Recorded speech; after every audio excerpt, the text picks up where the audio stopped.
What's up? So in this video I'm going to be showing you how you're supposed to use the RSI and the moving averages to trade boom and crash, right? So for this one I'm going to be using what?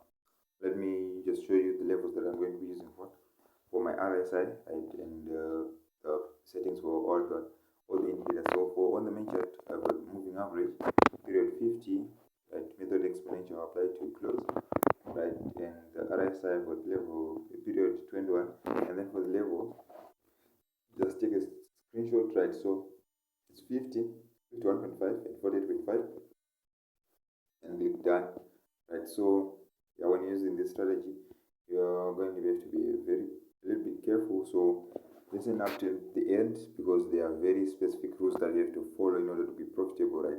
And it's quite profitable, and I promise you that, right? So what do you have to look for, right? So mainly I'm allocating ticks, right? So I'm just going to be showing you what for the ticks first, right? Out for ticks, right? So firstly you have to, if it's boom, you have to wait until the candlestick cross the 50 moving average going downwards, right?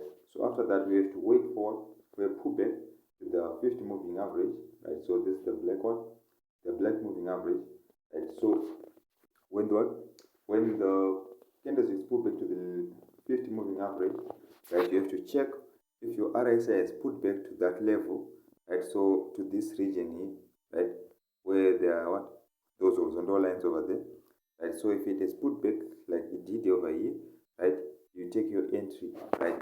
Soon after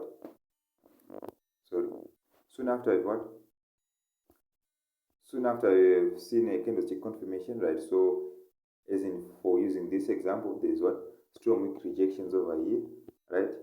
And so after your candlestick confirmation, you enter, right? So that's just how simple you have to do. You have to use this strategy is like. So for example, over here you've got an entry, you've got an entry, you've got an entry, right? So the best entry is okay when the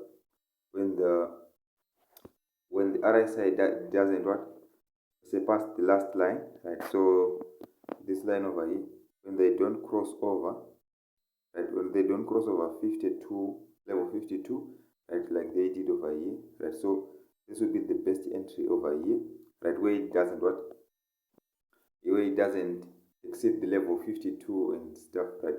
So that will be the best area, right? But you can still work with that if it extrudes a little bit and then you see a candlestick confirmation later, right? But you can still enter using that, right? So when you're catching spikes, the same rules, but just vice versa, right? So candlestick crossover, right? Pull back to the 50 moving average, right? Pull back to 50 moving average. You have to check if your RSI is between this range, right? And if it's still in that range, you can enter and hold that trade until it spikes, and as you can see, it eventually spikes, right? So this strategy works best because you are entering in the direction of the trend. Why? Because the moving average has already been crossed, right? So let's take for example over here, we got a crossover, right? We got an entry here, entry there, right? So these are your entries over here, right? So this is quite profitable, guys. You can test it out on demo before you go live, right? And come and share the results of or come and testify if it has worked for you. If it hasn't, just tell me what it hasn't exactly, so that I'm able to improve that, so that I can analyze it further, so that I can get the best from the content that I share with you guys, right? So as you can see, I've got another entry over there, right? So that's how simple you're supposed to trade using this strategy, right? So if it extrudes like this, right, when it completely surpasses the level of 50, we're not going to be using it in this strategy, right? Though I will share another strategy which uses level 60 and 40, but that's another strategy for another day. If you want it, just comment in the comment section down below that you want part 2, so that I know that I will be able to, so that I know that you're interested in the content, right? And if you like the content, like, subscribe and share, right? So that I keep on creating more content like this, right? So that's it for this strategy.